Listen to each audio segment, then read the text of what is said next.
My dad cheated on my mom and then treated me like trash in favor of his new family, but my grandparents saw this and left me the house in their will. Now he's begging me to let him stay. Posted by you/Swiggitywig. I, 30F, and my father, 64M, have historically had a rocky relationship. My parents divorced when I was 5, and he married the woman he cheated on my mother with. I was an only child, while she had 4 kids from a previous marriage. During my childhood, most of the time allocated to my father in the divorce was actually spent with my paternal grandparents. Every 2 weeks and 42 days in the summer, I would visit them in a different state. I cherished my time with them, and they always stood up for me. There was tension early on in my dad's new marriage when my stepmom demanded that my grandparents go back to the store one Christmas and buy an equal number of gifts for all her children, even taking some from me to give to her youngest. Many times, I would sit on my mom's sofa waiting for my dad to pick me up, only to find out later that he was on family vacations with his new family.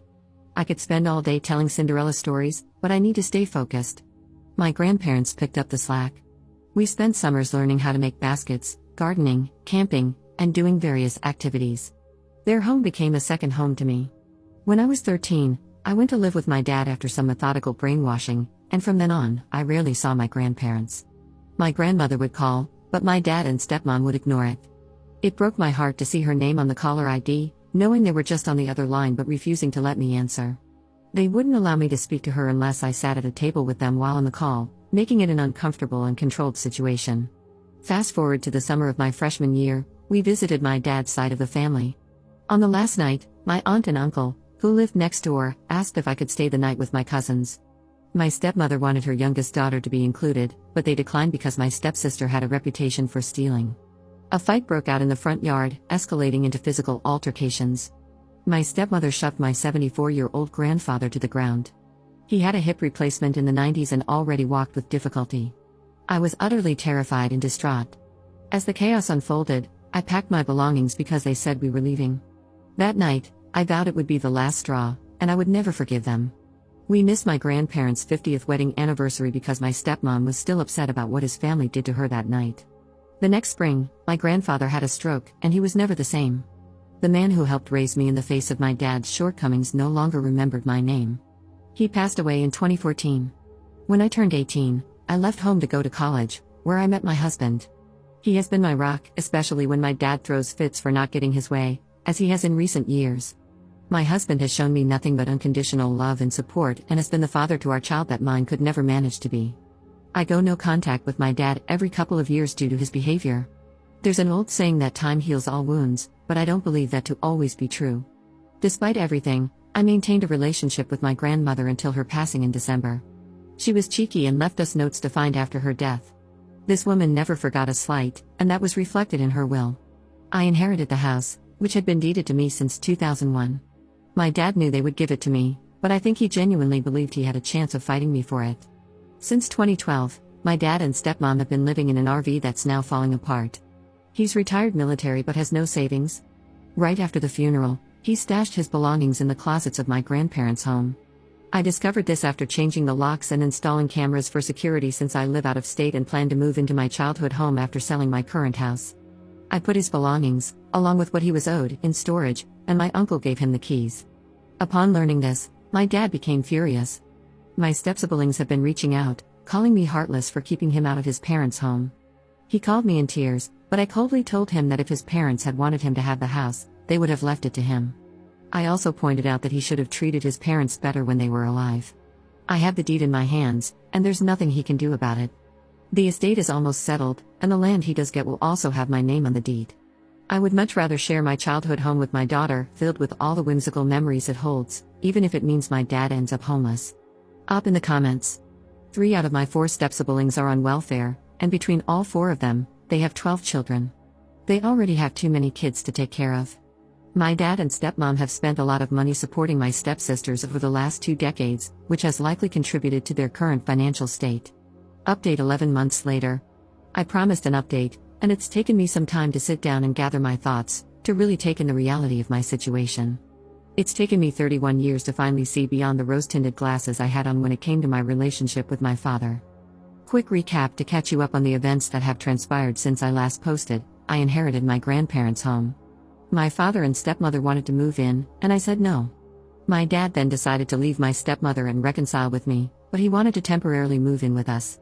We also said no. He insisted on helping us move, but we ultimately refused. We are essentially estranged, and he has never truly been a parent to me. He has always chosen to love and bond with my 3 stepsisters and their children over his only child and grandchild.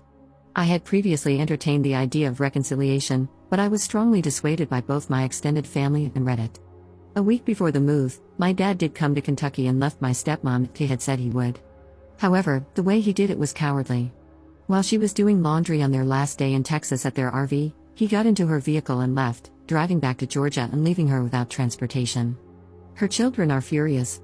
Once he got to their RV in Georgia, he parked the car, packed up his truck and trailer, and headed to Kentucky. He spent a week here on his property, which is next to my inherited home. He was essentially camping in a small trailer he uses to haul things for flea markets. He asked if he could use my water hose to shower, and I agreed, thinking, what could it hurt, since I had cameras outside? Well, here's where I was wrong. I got a call from him saying, water is pouring from under the house. I told him to shut the water off immediately. The house has been having leaks since I took possession, as it has 60-year-old plumbing that will be replaced once I sell my home. I had my uncle come by to confirm the issue, and then I scheduled a plumber to assess what needed to be done. This all happened just 5 days before we were set to arrive with a moving truck from Florida to Kentucky. It turned out that a pipe had split under the sink, and the water heater had busted during the winter. During this time, a storm came through, and the power went out. My dad found a key I had left in a flower pot for the plumber and entered my home. When we arrived, he told us he had sprayed the yard for ticks, done pest control, and also cleaned and sprayed for pests inside the home. I was livid. However, I didn't react angrily because, at the time, it felt strange. I started questioning whether I was wrong and if he was actually trying to be a father to me after all these years. So, I let it go. That illusion has since faded. Since we moved here in mid-June, I've discovered that my dad has been stealing from us. Of course, he's denied everything. He removed tape from an old chimney hole, likely looking for money, and stole green dishware, which he put on consignment both in town and at another local place 40 minutes away. Whenever we have a subcontractor out to give bids for the remodel, he shows up uninvited and tries to take over the situation. Recently, he spoke to me like I was stupid in front of my husband. That didn't go over well. My husband, who is typically very docile, had finally had enough and spoke up. He told my dad to mind his own business and to be respectful to his wife. My dad didn't take kindly to that. He's now staying with one of his cousins in an RV and is still moving forward with his plans to put a tiny home on the land nestled between my uncle's place and mine. My extended family tends to avoid him like the plague, despite his repeated efforts to be included. He even showed up at their home on the 4th of July with a lawn chair to watch fireworks, uninvited, and they didn't ask him to leave. In July, we noticed that my dad had tampered with the propane heater.